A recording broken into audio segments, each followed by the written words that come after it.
Nundu TV tupo kwenye mnada wa Ikwiriri na leo ni siku ya usafi. Tupo na baadhi ya Warumba ambao wameshashiriki zoezi la usafi na sasa wanafungua biashara. Habari za leo mama? Salama, za kwako? Safi kabisa. Leo ni siku ya usafi na unaonekana umeshika ufagio. Ndio unamaliza kufanya usafi sasa hivi? Safi kabisa, eneo langu liko salama, liko tayari kwa kazi, nishalifanyia usafi. Ndiyo. Kama unavyoliona. Ndio. Unachukuliaje ratiba hii ya usafi ya kila Jumamosi ya mwisho wa mwezi? Ni njema kwa sababu inaweka mazingira safi. Kidogo yanakuwa sio machafu. Tunafanya na sisi wenyewe pia inakuwa ni njema kwa ajili ya afya zetu. Naitwa Msalika Josephat Changuru. Ndio, umeshiriki zoezi la usafi kwa leo? Zoezi la usafi kwa leo nimeshiriki, nimewahi kusafisha kwenye mazingira yangu.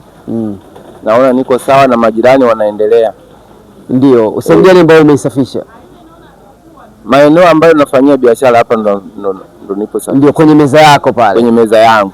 Safi sana. Unachukuliaje utaratibu wa serikali wa kusema kwamba kila Jumamosi ya mwisho wa mwezi iwe ni siku ya usafi na kila Jumamosi huwa inaangukia kwenye mnada kwa hapa Ikwiriri?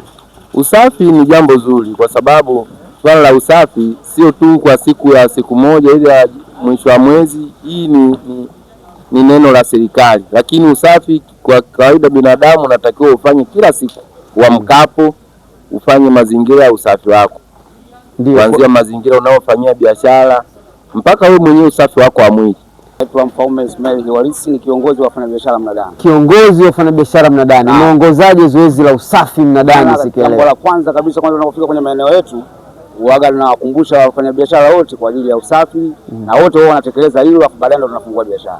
Ndio, kwa hiyo ile siku ya usafi wa kiserikali Jumamosi ya mwisho wa mwezi nyinyi haiwasumbui kabisa? Haitusumbui hata kidogo, sababu haitusumbui kwa mara moja, sababu tulishajizoesha tangia mara ya kwanza na tulikuwa tunafungua baada ya muda kidogo kupisha usafi ufanyike. Na kwenu kama mtu hajafanya usafi huwa kuna adhabu mnatoa? Adhabu gani? Huwa adhabu tunatoa faini pamoja na kuzuia kwa siku mzima usifanye biashara. Huu ni mnada wa Ikwiriri na leo ni Jumamosi, siku ya usafi. Tupo na wafanyabiashara tofauti tofauti, wanazungumza kuhusiana na namna ambavyo wamefanya usafi kwa siku ya leo kabla ya kuanza biashara. Habari za leo brother? Safi na sahihi mheshimiwa. Safi kabisa. Leo ni siku ya usafi. Naam. Umeshiriki vipi? Bana, swala la usafi nimeshiriki pasavyo. Sababu nimefanya usafi maeneo yanapopangia biashara. Na mimi kama afisa habari wa mnadani hakuwahi kutokea. Ndio swala wewe afisa habari wa mnadani?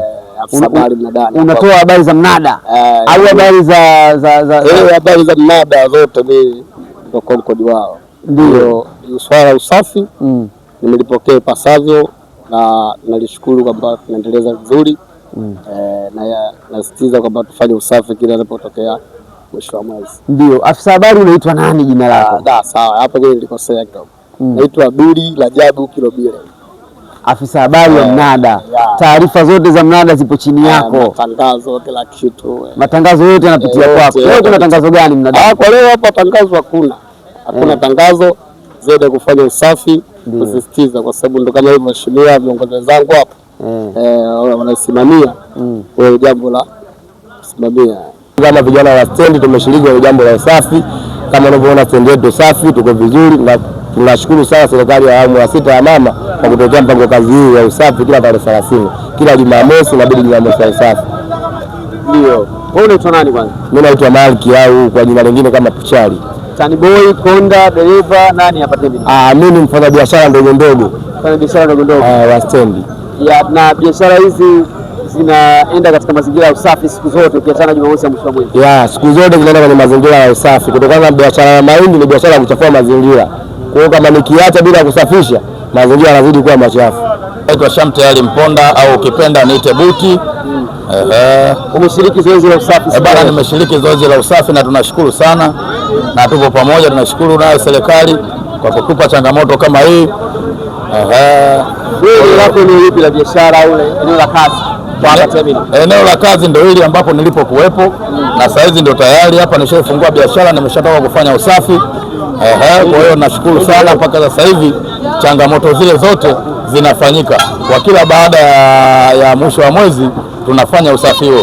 Na kwa sio baada ya mwisho wa mwezi ni usafi, ni wajibu wa kwetu sisi wenyewe wananchi. Bwana Afya tarafa ya Ikwiriri, habari za leo? Nzuri. Unaitwa nani jina? Naitwa Mlinda Silas Maiga. Ndio, leo ni siku ya usafi na tumeongea na baadhi ya watu terminal ya Ikwiriri pamoja na kwenye mnada wa Warumba na wameshiriki zoezi la usafi. Kwako ulikuwa na kipi cha kuzungumza kuhusiana na siku ya usafi?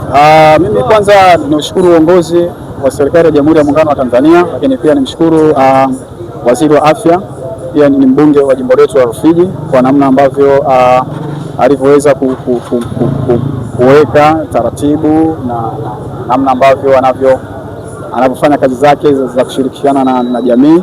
Asante na hili pia nimeweza kushukuru uongozi wa tarafa ya Ikwiriri, hususan afisa tarafa pamoja pia na watendaji wa kata, watendaji wa vijiji, kushirikiana na wenye viti wa vijiji, wenye viti wa vitongoji ambao kwa umoja wao na ushirikiano wao wameweza kufanikisha zoezi hili la usafi wa tarafa mzima, na huu ni utaratibu ambao wa kila mwisho wa mwezi kwamba jamii inapaswa kushiriki kama sisi leo tulivyokuwa tumeshiriki katika nyanja tofauti tofauti, kwa sababu tulikuwa na usafi wa masoko, tulikuwa na usafi wa maeneo ya kutolea huduma, tunamaanisha vituo vyote vinavyotoa huduma hususani vituo vya afya pamoja na zahanati, lakini pia tulikuwa na usafi wa mazingira yanayozunguka jamii yetu kwa ujumla, na humo mote leo tumeshiriki kwa pamoja, na lengo ni kuhamasisha jamii kwamba ione umuhimu wa kushiriki katika zoezi zima la usafi na kufanya mazingira yetu yaweze kuwa safi, kwa sababu mazingira yanapokuwa safi ndipo sisi tuna uwezo wa kuwa na afya njema, kwa sababu afya yote lazima kuwe na mazingira yaliyokuwa safi. Sambamba na hili pia nipende tu kusema kwamba niwapongeze wananchi ambao waliokuwa wameshiriki kwa namna moja ama nyingine, kwa sababu ni sehemu ambayo tulikuwa tumeshirikisha hata wale ambao ndugu zetu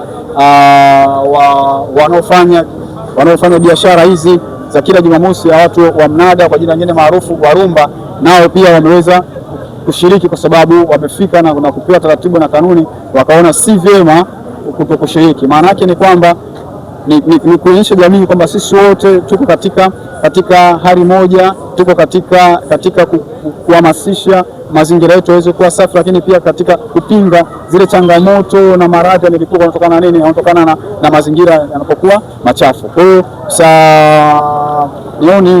nipende tu kusema kwamba huu ni mwendelezo ambao serikali yetu ya Jamhuri ya Muungano walianzisha, na sisi tukiwa kama sehemu ya serikali pia tunaendelea kuhamasisha jamii kwamba kila mwishoni mwa mwezi kwamba wananchi wa tarafa Ikwiriri wanapaswa kushiriki kwa namna yoyote kuhakikisha kwamba mazingira yao yanakuwa safi, aidha kwa kufagia, kwa kulima maeneo yao ambayo ni changamoto, maeneo ya biashara, ni wafanyabiashara kushirikiana na wananchi, lakini pia kushirikiana na wadau kisha kwamba aidha ni masokoni kunakuwa safi, barabarani kunakuwa safi, maeneo ya stendi yanakuwa safi, ili na ule mtazamo uliokuwa safi kwa lengo la kubadilisha mji wetu. Maana sasa hivi tunatoka sehemu moja kwenda sehemu nyingine, maana sasa tunakwenda kuwa mji.